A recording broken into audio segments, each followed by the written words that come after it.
Seriously black with the wizard and flow. The mental circle in time for the show. Wands up high, let that magic go. From the chamber of secrets to the castle door. Seriously black with that wizard and flow. Expecto Patronum, is it a goat or a doe? Every spell cast, every bar that flows. This is our time, watch the legend go. Hello, this is Morty, and I'm here with my co-host Ant, and this is Seriously Black, the Harry Potter podcast for the culture. What's up, brother? What's going on? Big 4, episode 4. Excited to get this started. Yep. All right. I got some tricks for you today. So what? I got some tricks for you today. Oh, you do? All right. I got a couple good ones too. I'm excited for this one to get started. So I'm doing my research. This will be a good one for sure. So let's start with the weekly prophet. Okay. So we've learned that actor Jake Curran has been cast as Ronan the Centaur in the first season of Harry Potter, which adapts the Philosopher's Stone book. Sorcerer's Stone Was like I think Philosopher's Stone was the English version, and Sorcerer's Stone was, Sorcerer's Stone was the English version, and Philosopher's Stone was like Great Britain. So what are we calling it? It's the Sorcerer's Stone to me. I don't care what anybody else call it. Mama called him class. I'm calling class. Exactly. Yeah, definitely. In the first book, Ronan, along with another centaur, Bane, meet with Hagrid, and obviously you remember the scene with the unicorns and stuff like that. Mm-hmm. So what are your thoughts on this, Jack Curran? I don't know if you know who that is as an actor. How do you feel about the casting so far? What do you think? My words to HBO is, all right, let's get to it. Yeah. At this point, and this is part, again, we talked about this with the commercialism, it's part of the promo, and this actor, that actor, screenshots, and let's get to it. You understand what I'm saying? Like, this ain't nothing new. We've seen it done within the last 20 years. The people who did the original depiction in the movie theaters, they're still alive and kicking, most of them. Mm-hmm. We don't need all the hoopla. Just give me a good product. That's it. This is not rocket science, but like we talked about before, with all of the streaming wars and all the different elements of making money using these source material shows, you get caught up in the hoopla. Every actor who's cast and everything's announced and all that, and it's part of the build up for the show, and I understand that. I'm not against it. I'm saying for me, I'm not so much following all of the extracurriculars until I see a quality product. You're not going to get my extracurricular, following everything about the show until I know the product is real. Yeah, I agree. I definitely agree. Some more news. During a sit down with BBC, Matthew Lewis, who played Neville Longbottom, spoke candidly, and lets the people know his exact words: "I am not Neville." Okay. From the interview, the reason I became an actor is to play all types of different roles. I never wanted to be tied down to a role. The beauty in acting is I can go on and play all different things. I used to have to explain to people that I was not Neville to get a chance to play something else. So, thoughts on that? Do you think that sometimes you get these young, successful child actors? Would you even consider him really in that realm of like maybe a Carlton from The Fresh Prince or something like that, where it's like you can't overcome your childhood character? Do you think that he's being bound or not given a fair shake, or what do you think about that? Not giving a fair shake is not a good way to put it. I understand what he's saying, but at the same time, what's his name? Matthew Lewis, right? Yeah. Matthew, baby, go get that coin. Do you know how many people would love to be Neville? Just not even Neville. Anybody. You know what I'm saying? The anybody. I would love to stand in the corner at the leaky cauldron and just stir my little drink. And this brother talking about he don't want to be typecast as Never Longbottom for brother.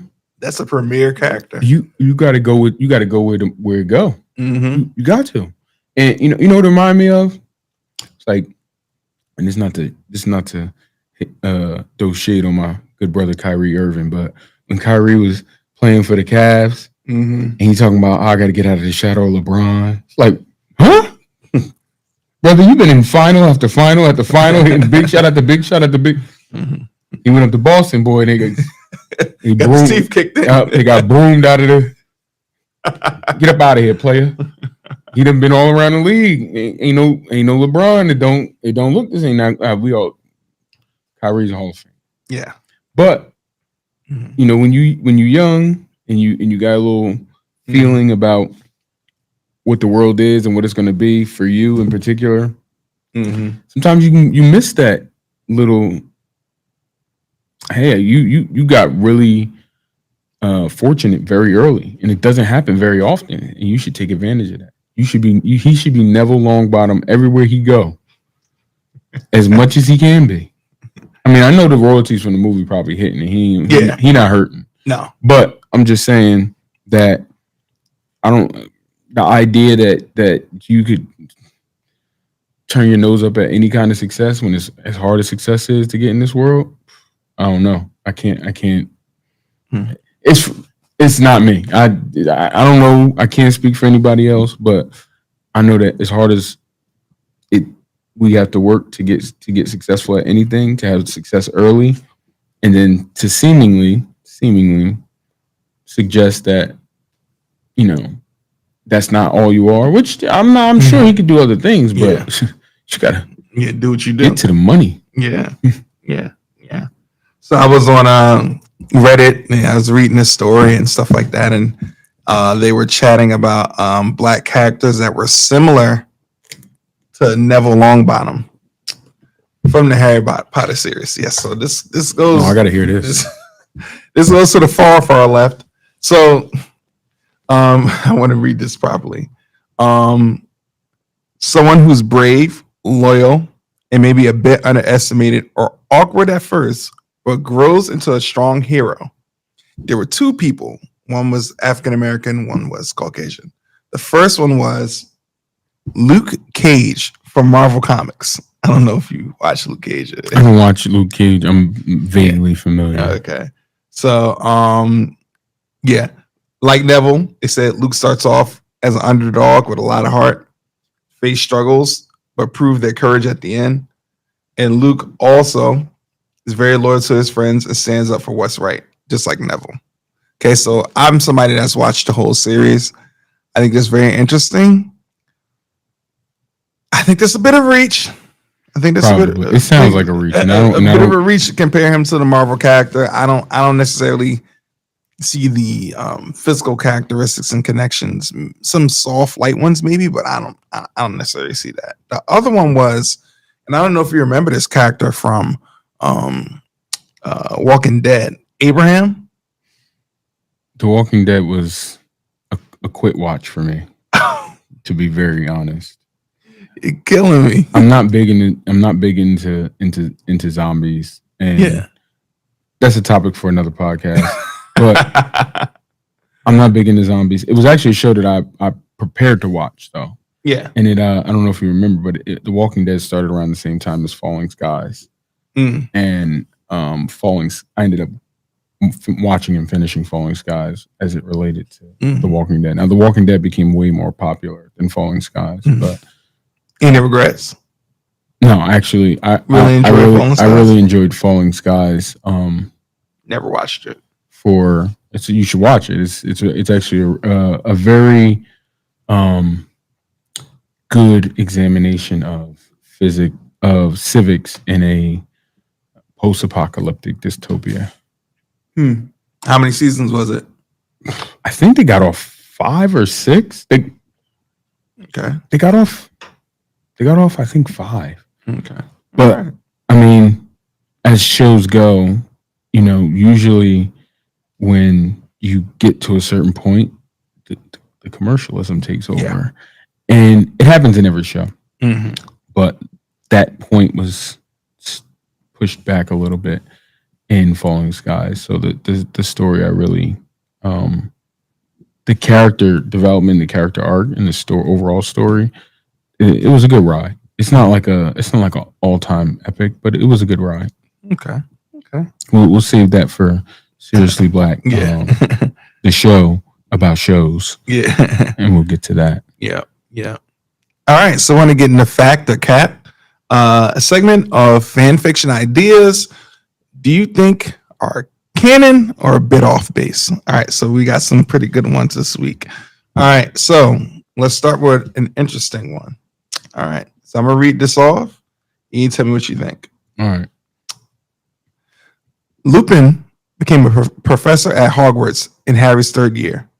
Our intro to him was odd, and the description of his items were unique. And we know that J.K. definitely leaves a lot of breadcrumbs. Mm-hmm. Okay. Professor R.J. Lupin, Hermione whispered when asked who it was. When Harry asked, "How do you know?" she said, "It's on the case." Mm-hmm. You remember this part, of course. From the book,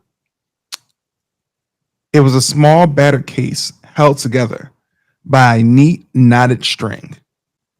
The name Professor R.J. Lupin was stamped across the corner in peeling letters. Despite only becoming a professor that year, he had his name peeling on the case. Mm-hmm. Here's a theory.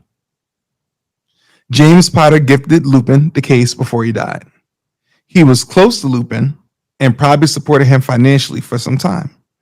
It's possible the close friends had conversations about dream jobs, as many do, and James bought him the case and stamped it to show his belief that the dream that Lupin had will one day become true, to become a professor.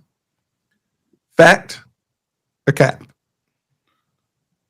I mean, we might have to look into the name of this segment because fact is it's hard to establish fact. It's more like, is it believable? Mm-hmm. And I think that it is believable on many levels.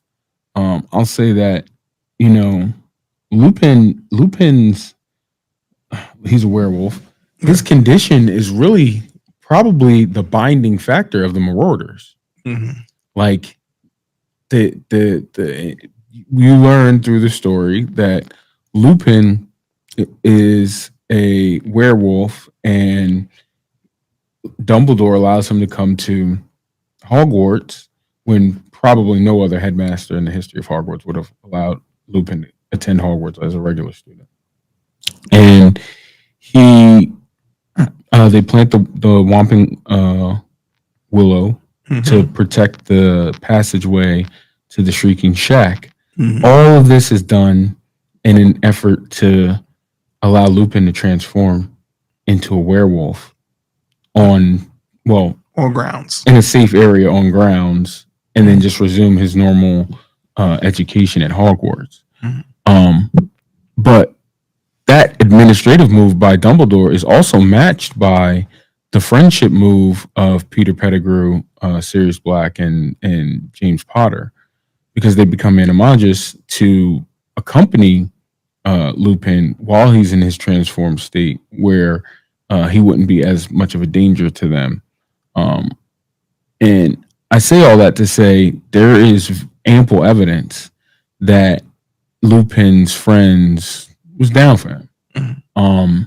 So would it surprise me in any way that James would do something kind of proactive and do something that was like a nice gesture for his friend who's probably struggling? I mean, we know Lupin has all types of other struggles throughout the story in terms of his condition and how he deals with that condition as it relates to the people who are around him and who care about him. So I definitely think that this theory has some legs. Calling it fact is the only thing I have a question issue with, because it's like, well, how do you, a fact can be verified? How do you verify? But I do think that it's something that's very in universe and in character for James to have gifted his friend something that James would have thought that Lupin would have liked and would have encouraged him to do. Mm-hmm. Okay. All right. Okay. Cool. All right. Fact or cap? Is the next one. Mad Eye Moody in the Order of the Phoenix shows Harry a photo of the original Order in the headquarters of the Order. Okay, so on face value, it seems as if he shows Harry the photo because he thought he would seem interested and even perceive it as a treat to his parents. At this point in the book, Harry was very eager to join the Order for many different reasons. Okay. Here's the theory. In reality, Moody showed it to Harry for him to understand that war and that the casualties of war are very real. To reinforce that point, he went into discussions of all the members that died in their relation to their issues with Voldemort from the book. This is after, obviously, he's talking to Harry. He tells him about all the people that had died. He points to his parents. He points to the Longbottoms who was tortured. And, you know, all of them. I remember that. This is Moody putting that real work on Harry. Like, hey, listen, dog. This, we in these streets for real. Yeah. From the book, he did not know why it had been such a shock. He had seen pictures of his parents before, and he had been seen Wormtail before. But to have them sprung on him like that, no one would like that, he thought angrily. And to see them surrounded by all those happy faces, Benji Fenwick found blown to bits, and the Longbottoms tortured, all in that photo, smiling happily, not knowing what the future held. Moody found it interesting, but Harry found it disturbing. What would you say? Fact. If Moody showed that to Harry to give him the real, like, we really in this. Yeah. I think that both can be true. Like, he showed it to Harry because, like, in the story, he shows it to Harry to as a, hey, Harry, look, I know that you don't know all of what's going on here, but this has been a long fight. Your parents were a part of it. You're a part of it. Let me show you some of the other people that you are not going to have the chance to meet. And I think that Moody's, and we know that Moody as a character is a realist. He's very, he doesn't really sugarcoat much. He kind of he's a straight shooter. So I think that where some of the other adults around Harry, and this is a big theme during the Order of the Phoenix, would try to protect Harry or shield Harry from the reality of what he's a part of. I think Moody kind of knows he knows that Harry's in this, and there ain't nothing really Harry can do about it. So he needs to be prepared and understand, and he needs to download all that information. And this is just a part of that cocktail of information that Harry needs to get. I also think that this goes to show, which I have a fan theory of my own that, usually you ask me, but this time I'm gonna ask you. I'm gonna let you break it down. Okay. But I also think that this could have been a Dumbledore behind the scenes play, because one of the things that Dumbledore actually explains this to Harry. One of the things that is Harry's greatest weapon, so to speak, is his ability to love, in spite of all the negative things that he's experienced and been through. So I think Moody showing Harry this goes to reinforce that Harry might feel disturbed. It said disturbed, right? Yes. Or Harry might feel disturbed, but in reality, what he's feeling is that love through a picture where he's seeing his parents, he's seeing his parents' friends, and he's understanding what this war has taken from him and what it took from them. And it doesn't say, and Harry was angered. It says he was disturbed, because it's a disturbing idea to see those lost to warfare. But it also, the underlying element of it is that Harry feels a particular way about it, but he's not moved to rage. And the story is there are times in the story where Harry does get moved to rage, and there's very key points about how he gets to rage. But in each of those moments, he gets to rage through love. So he uses a unforgivable curse against Bellatrix in the Order of the Phoenix. He does that only directly after he sees Sirius get killed, right? In Deathly Hallows, he uses a unforgivable curse on one of the Death Eaters, one of the Carrows. Yeah, and it's because he spits at McGonagall, and it's almost like Harry snaps in that moment, but it's for his love for McGonagall, right? So this is a recurring theme in part of the story that J.K. Rowling is trying to tell about Harry and what makes him particularly special and particularly gifted only as a counter to Lord Voldemort, in that his immense ability to love, in spite of all the reasons he has not to love or to be cold or to turn his back on the world, so to speak. And this is just another kind of key point in that greater story that, hey, be faced with the reality of what this is and still come out of it on the other side with the ability to love. Question for you, getting to your theory. This is a tough one. We've both obviously watched The Wire. Who is Moody? Who is Moody? If we were to put Mad-Eye Moody in The Wire, what character do you think most reminds you of Mad-Eye Moody? That's easy. Very easy. Who? Bunk. Moody is Bunk. He's just gonna keep it. He gonna shoot it straight like an arrow. He's gonna let you know what's going on. Very smart, very sharp. Smart, sharp. He might come to you in politics. He don't play no games. You ain't see Bunk shoot that mouse? Let's get right to it. Bunk wasn't playing. Bunk don't play. Bunk was with it. Moody is Bunk. That's who that is. Moody gonna keep it a bean, all the way clean. And he gonna let you know what it is. Okay. And if you don't like it, he don't care. Moody don't care. Yeah. Bunk didn't either. Exactly. That Moody is Bunk for sure. I'll never forget that scene with him and Omar when they were sitting there talking. Yeah. Omar's a cold-blooded killer. He was talking to him like he was a little homie. He was, but he was. The game is the game. Yo, Bunk knew the game. He was playing on one team, but Bunk understood the game. Yeah. That Moody understands the game. Hey, listen, when they pull up in the seventh book to move Harry to the safe house, Moody going through the detail. Hey, listen, if one of us get killed, Harry, you keep flying south. Yeah. The rear guard gonna pick you up. Yeah. And everybody's like, Moody, come on, bro. Ain't nobody getting killed. Lo and behold, they pulled up and them Dementors was out there. Where your wand at?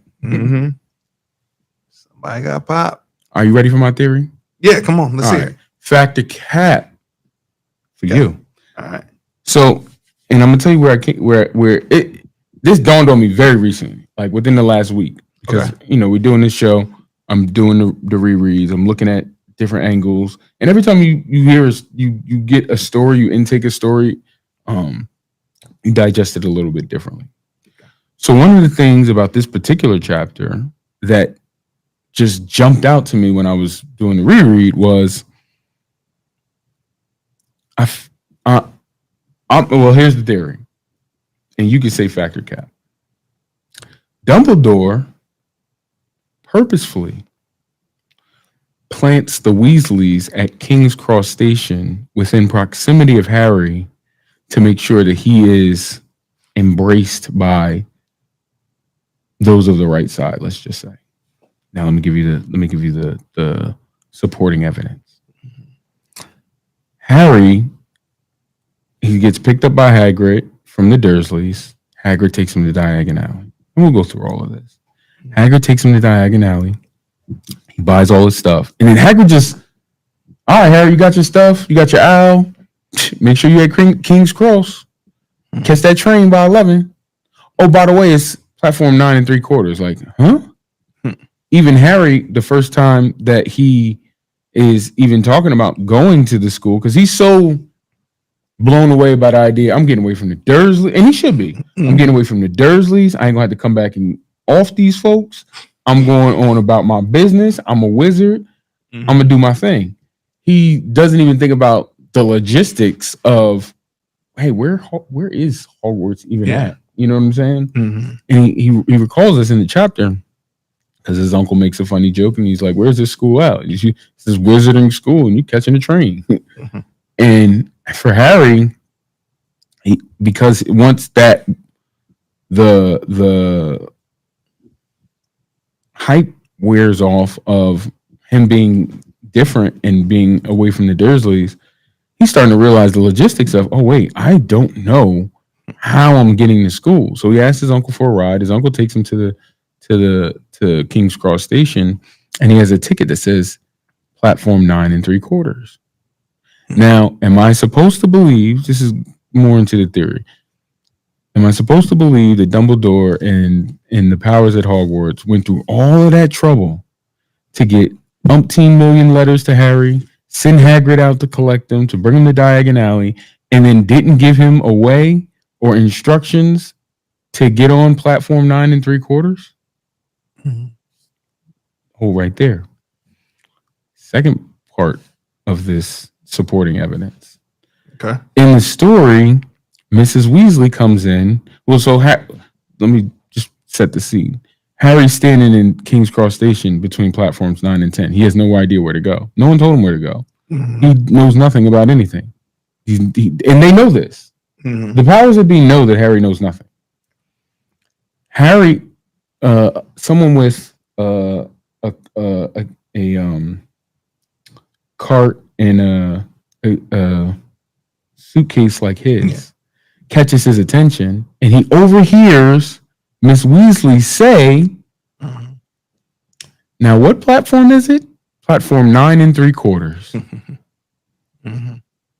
That's awfully convenient.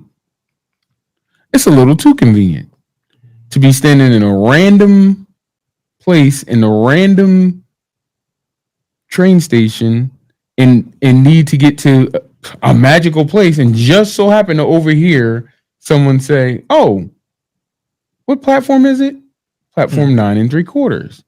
Mind you, Molly Weasley, not only did her and Arthur both go to Hogwarts, but they done sent several of their children to Hogwarts in this same manner. Why on earth would Molly Weasley be saying out loud amongst muggles, "Oh, what platform is it? Platform 9 3/4."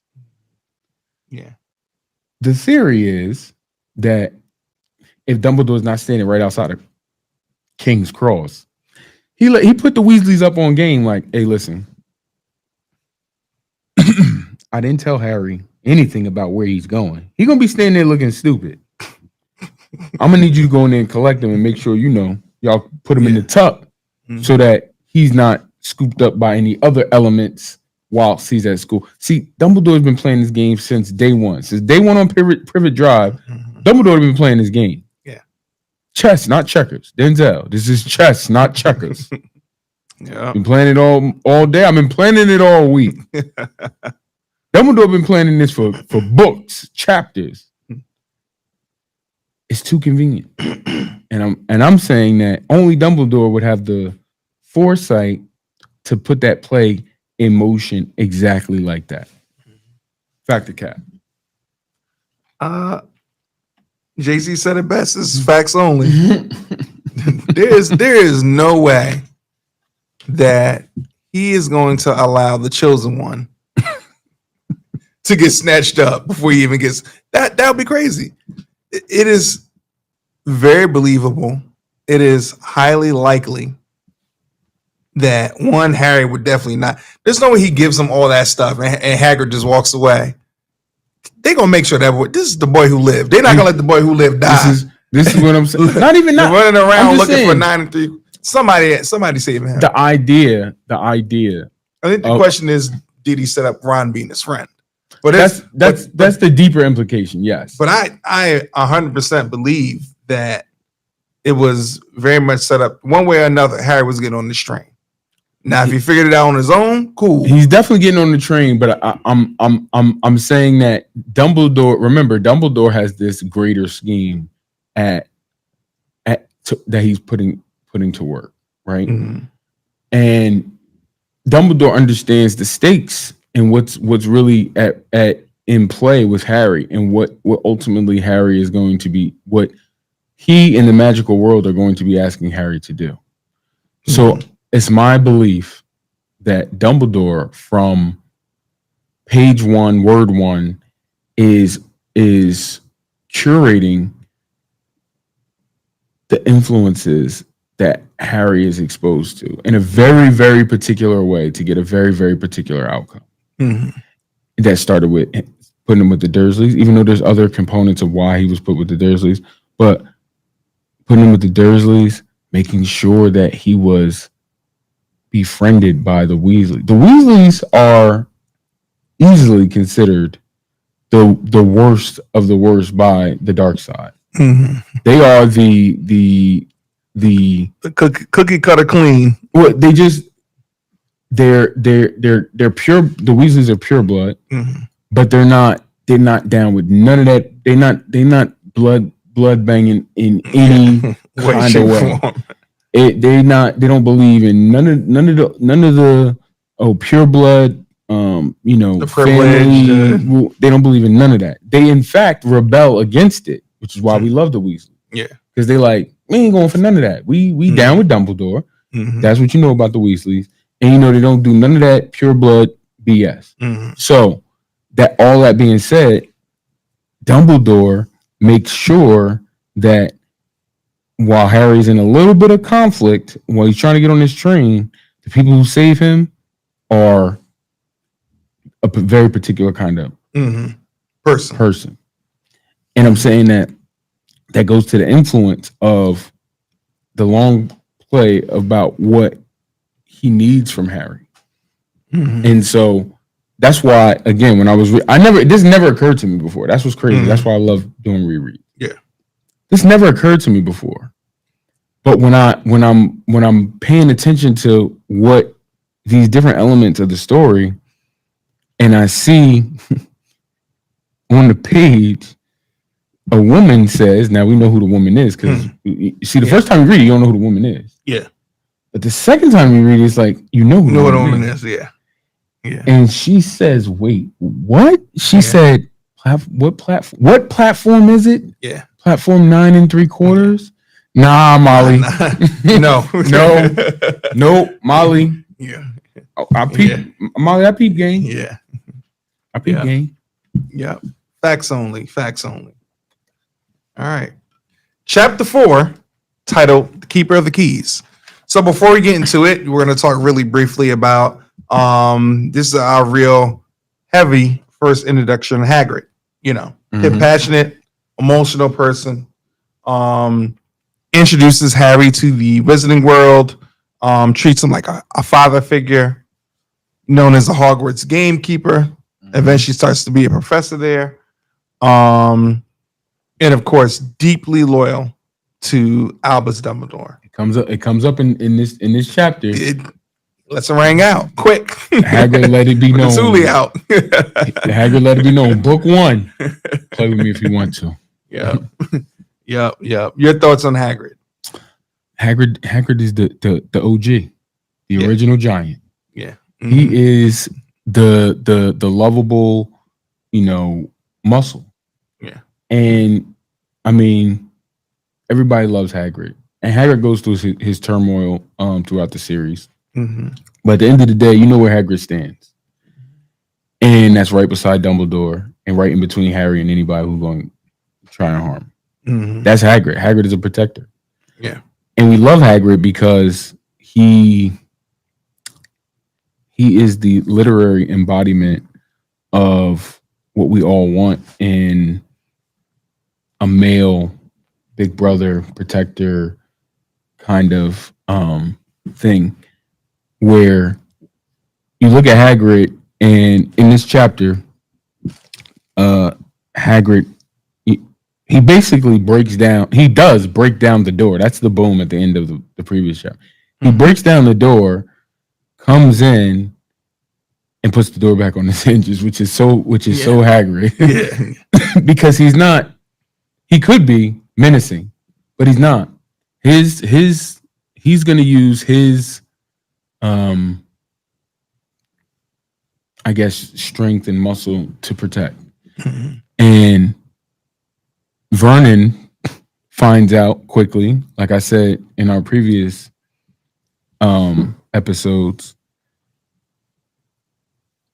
a pillar of who Hagrid is I'm Dumbledore's man. This comes up for Harry later on in the series, where Rufus Scrimgeour asks Harry, or he says to Harry, "I guess you're Dumbledore's man through and through." And when Harry tells Dumbledore this, it actually makes Dumbledore cry. Right? The themes of the people who stand with Dumbledore and their loyalty are it's so important to the story, because Dumbledore is the one with the plan. And the people who show him loyalty and have loyalty for him are all really saying that we're with Dumbledore, win, lose, or draw. And Hagrid is one of those people. He lets because Vernon calls Albus Dumbledore without really knowing who Dumbledore is, a crackpot old fool. Hagrid pulls he has his wand like tucked in his umbrella. Hagrid pulls out on Vernon. Pulled out the hammer. Hagrid pulls out on Vernon and lets him know, never, and she writes it this way, never insult Albus Dumbledore in front of me. That's all they need to be said. Yeah. I don't think Vernon says anything else in the chapter. He said it with his chest too. But that's the measure of how Hagrid is moving. We talking about words. It was on site. Yeah.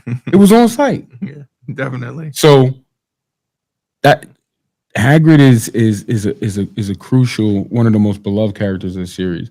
He's a crucial character of the series because he also represents how Dumbledore is able to win people over. Hagrid is so loyal to Dumbledore because Dumbledore understood that Hagrid was not the culprit during his time at school. And he was the only one to see him and know that he wasn't the culprit. And all that Hagrid suffered through that, Dumbledore, the point is that Dumbledore went first. Yeah. And Dumbledore said, you know what, Hagrid, I got your back. Yeah. And from that point, Hagrid has had Dumbledore's back in every possible way ever since. Yeah. Yeah. Yeah. I find it really interesting. You know, you had just talked about it. So Hagrid busts through the door, right? But knocks off the hinges, tries to put it back. Passage from the book. He bent down, picked up the door, and fitted it easily back into the frame. The noise of the storm outside dropped a little. He turned to look at them all and said, "Couldn't make us a cup of tea, could you? It's not been an easy journey. Now listen. All right. Now. What do you do with that? His brother done broke down my door, came in and asked for some tea. Listen, my foot from Columbia, South Carolina. You bust through my door, pick it up, put it back on the hinge and say, can you make me some tea? You're going to be on the back of a milk carton. But I'm saying, but this is the thing about Hagrid is that he that's why it's such a Hagrid moment when he breaks down, because he's just breaking it. Boom, I'm doing my job. I'm breaking down the door. Dumbledore told me to go get Harry. I'm going to get Harry. But his disposition is so gentle. It's like, I'm gonna put your door back. Y'all ain't let me in. So his disposition is so gentle that you can't help but be overwhelmed and frightened, I guess, at the same time. The Dursleys are definitely shook. Yeah. And Harry is less so. Harry doesn't understand what's going on, but none of them really get the no one's trying to run out of the room or screaming like they're gonna be killed in a bloody murder. Mm-hmm. And that's what I'm saying about Hagrid is like, he can take it there, but that's not really who he is. Yeah. Don't play with Albus in front of him. Don't try and hurt nobody he cares about. And you're going to be good with Hagrid. Mm-hmm. Even if he don't really like you. Like, Hagrid goes back and forth with the Slytherins and Malfoy and all of that stuff, but he still does his job as it relates to them. Mm-hmm. And he still makes sure that he's doing everything that's right by them. He's not trying to do wrong by nobody. You just don't cross Hagrid, and you're going to be just fine. And he gives you that vibe, you know, again, by the very first time we meet him. He knocks down the door, picks it right back up, and asks for some tea. You know, we got a quick glimpse of magic, you know, early on in the in that chapter, in which he turns away and he flickers. There's a flicker, and then, you know, obviously we see fire. Mm-hmm. So then, caption from the book: no one said a thing while the giant was working, but as he slid the first 6 fat, juicy, slightly burnt sausages from the poker, Dudley fidgeted a little.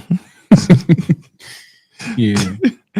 Uncle Vernon said sharply, "Don't touch anything he gives you, Dudley."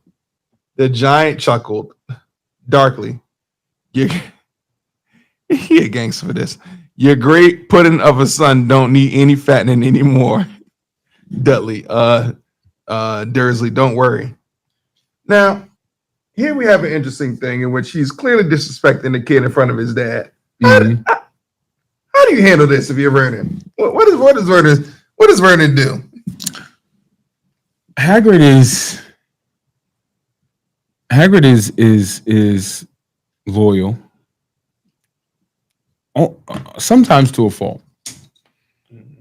Now, are we meant to feel sorry for the Dursleys? No. That's why she gives us these 3 chapters before this. She gives us these 3 chapters beforehand to tell us about the Dursleys' tyrannic reign over Harry, so that we don't feel too moved or too sorry for them in this moment, because, well, Hagrid knows that the Dursleys are not treating Harry well. Yeah. He knows this because they sent him to get him because he wasn't getting his letters. Mm-hmm. Now, throughout the rest of the story, Hagrid learns that Harry don't know nothing. They might be keeping his letter from him, but he knows what he is, and he knows that he's famous, and he knows that, maybe if he doesn't know that he's famous, but he knows that his parents died in some other world. When Hagrid finds out that Harry doesn't know anything about who and what he is and what he means to the magical community and all of that, and that they purposefully kept all of this from him, because Petunia has a moment where she speaks basically to Harry, saying, you know, my sister being what she was, and, you know, she went and, you know, got herself killed. Blown up. Yeah, she says blown up. She went and got herself killed, and then we got stuck with you. Like, Petunia's like kind of giving it to Harry a little bit like it's his fault, which doesn't really make any sense. But the point is that the Dursleys are not hiding the fact that they've hidden this world from Harry. Mm-hmm. And that pisses Hagrid off. Mm-hmm. Because for Hagrid, it's like, remember, Hagrid knew Lily and James. Mm-hmm. Hagrid is very connected to. Hagrid was the one who picked them up from the ruins at Godric's Hollow. His family. Exactly. To Hagrid, you playing with my folk right now. Yeah. Like, mm-hmm. And the second Hagrid realizes that, the disrespect goes all the way up. Yeah. Hagrid's like, I want you to try me. I want you to. Now try you're looking me. for a reason. And in the chapter, Vernon has a gun. Mm-hmm. Hagrid takes it and bends it into a knot. Like, nah, we're gonna shoot the fair one if it's gonna go anywhere. Mm-hmm. And throughout this part of the chapter, Hagrid is like he's almost kind of baiting Vernon not into a fisticuffs fight, because he know Vernon not like that. Yeah. But he's basically saying, I know you're not like that, so don't try and base. Don't try and, because Vernon is like, oh, we're not paying for him to go to the school. You teach you some crackpot old man to teach him some magic tricks. And every single time Vernon get out of hand, bam, boom. Hagrid is there to let him know. He's Vernon says to Hagrid, I already told you, he not going to the school. And Hagrid just look at him and say, "Oh, I guess some great muggle like you gonna stop him, huh?" Like you ain't got no say. You just sit over there in the corner. You ain't got no say in what's going on here. And again, that's the beautiful dynamic of Hagrid. Gentle, but if you push him, right now I'm on the edge. Don't push me. It's funny you mentioned that. I had another question, but I want to touch on this real quickly. You had mentioned, what are you going to do to stop him? He actually said in the book, his name has been in the book or listed since the day he was born. Now, for many, I mean, I'm not saying for many, some may not know, but in Hogwarts, there's something called the Book of Admittance. And for those who don't know, along with the Quill of Acceptance, Magical Records magically records the name of every magical child at birth. This process serves as an official enrollment system for Hogwarts School of Witchcraft and Wizardry. The purpose of this is it ensures that every witch and wizard is identified for education, but the system is final and cannot be tampered with. Which is why Petunia was not, allowed. I'm familiar with this. I've read this at some point. Yeah, just for the listeners out there, of course, that may not know, and I think it's very pertinent information because obviously there's another like little breadcrumb that down the line you'll start to learn why with certain people, why do you have? We haven't really talked about squibs and all those type of things, but this piece of information right here is critical to the for lack of better terms, the distribution of who's in versus out of the magical community. A quick question. We'll bounce back to this. You mentioned it earlier about how they withheld information from Harry when he was young. At what point are you old enough to hear the truth and come to your own conclusions, would you say? And come to your own conclusions about, let's say it's something family related like that, because obviously this is a very deep and textured thing with him and his parents getting blown up and stuff like that. One could have argued, hey, we didn't give them the information, they had their different reasons, but at what point do you remember your parents sitting you down and kind of being like, this is the real? Or like, one day you're gonna have kids. When do you think is going to be the time? Do you say, I was a very advanced kid in terms of understanding things quickly. I mean, I spent a lot of time with adults, not because I had to, but because that I always felt more comfortable around adults. I mean, I remember being a kid and being like ushered off into the side room when the adults were watching something that I probably shouldn't be watching at a young age, or like they was watching a scary movie and it was late or something like that. But I spent a lot of my time around adults as a kid. So a lot of things I beat my parents to the punch on, like them like the realness of it. Like I'll give you an example, the Tooth Fairy. I think I remember telling my dad, like, you got the Tooth Fairy money? Like, run that. Like, I know ain't no lady coming in here in the middle of the night coming up under my pillow picking up this suit. Like just as a kid, even though I don't know the logistics of it, because I remember like being a kid and like the first time the Tooth Fairy came, it was like, hold on. Yeah, I definitely didn't feel that. Like I was asleep and it was a tooth, and that was money. And then I started to apply a little bit of logic at that young age and realize, like, ain't no lady coming in here in the middle of the night. Like, because already at that point with the Tooth Fairy, like, I had already knew the Santa Claus gig was out of the bag. So I'm like, wait a minute, Santa Claus ain't doing it. Ain't no Tooth Fairy coming. So I remember, like, I lost another tooth, and I told my dad, I'm like, can you just give me the money now? Like, let's get it over with. Like, I'm trying to go to Target. Like, I don't even remember. Like, it wasn't even a lot of money, but I was just saying, like, I was saying to my dad, like, he, like, they're going on with the pageantry of of having small children. It's like, oh, put it under your pillow, and the Tooth Fairy gonna come. And I'm looking at them like, oh, get them $4 over here. Like, those scraggly 4 beans. Get them $4 over here. I got stuff to do. Take this tooth, do what you do with it. It's yours now. Long as mine You get got over that. here. Long as mine get over here. So, I mean, I was never sheltered in that way. My parents and really all, my whole family, like if they would just tell me, like it was a different time. Like if something was going on, I can't even remember like being like, okay, we gotta teach him like this, like that. No, everybody in my family is like, oh, this is what it is. You gotta learn it right now. Yeah. Like from my uncle beat me in blackjack. Like the guy know? No. That's what I'm saying. I'm saying, like, I remember learning blackjack and my uncle like was killing me. Run that.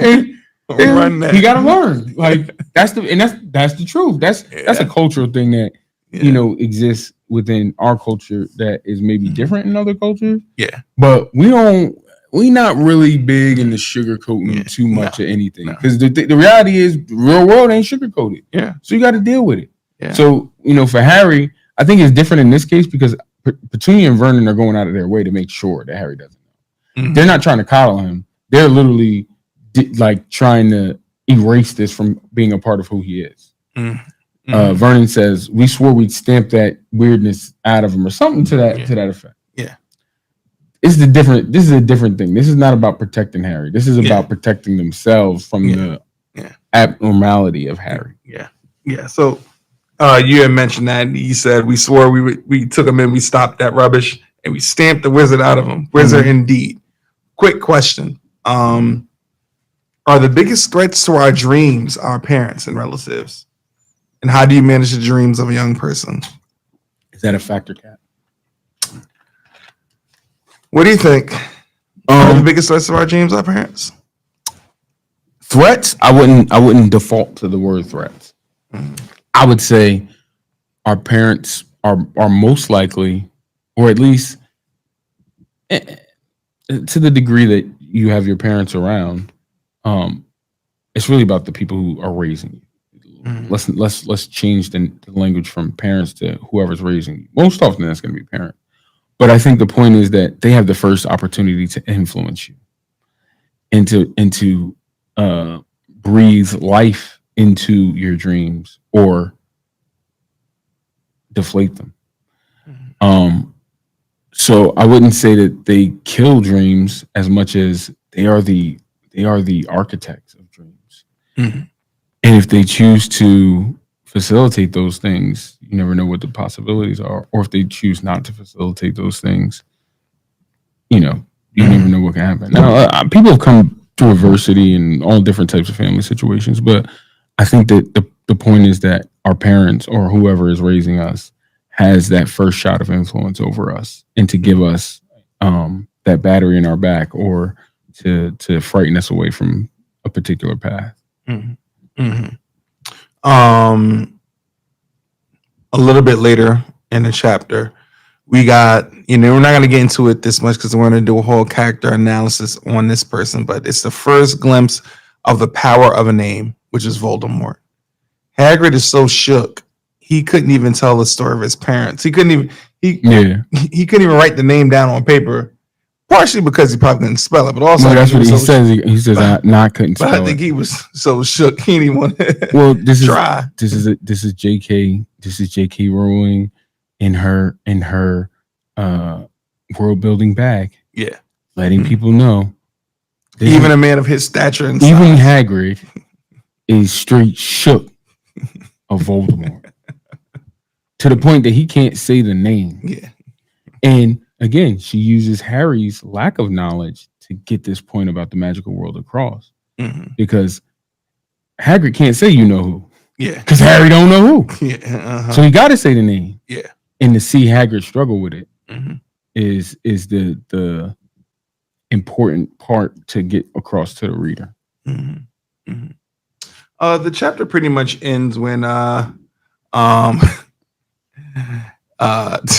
Vernon calls Albus a crackpot old fool, and he goes off the deep end and says, "It never insult Albus Dumbledore in front of me," and pretty much lets the Uzi spray. puts a pigtail on Dudley. Yeah. Even funnier, after he does it, which is wild, he actually turns to Harry and tells him, asks him not to snitch. He's not supposed to be doing magic. They don't really get into the story as to why, but to just put a pigtail on somebody and ask for you to hide it is just so. That's Hagrid. Hagrid's Hagrid. not gonna let you. He's not gonna let you. You're not talking bad about Albus in front of Hagrid, and with no consequence free. Anybody who did anything talking bad about Albus in front of Hagrid got something. Yeah, 100%. Got something. Karkaroff got slammed up against that tree. Vernon's son got a pigtail. Yeah, you already know. So, wrapping it up, who you think won the episode? I mean, the chapter. Harry wins this chapter. This is easy. Yeah. Harry found out he not gonna have to off all the Dursleys in their sleep in a couple years, because he really is a special boy, and he's going to be removed from the ugliness of his upbringing so far. So Harry, this is the ring-a-ding-ding win for Harry finally, after a couple of chapters of bearing this hard childhood. He's finally realizing, okay, it's not going to be that bad. Yeah, and this is clearly the beginning of something special with Harry.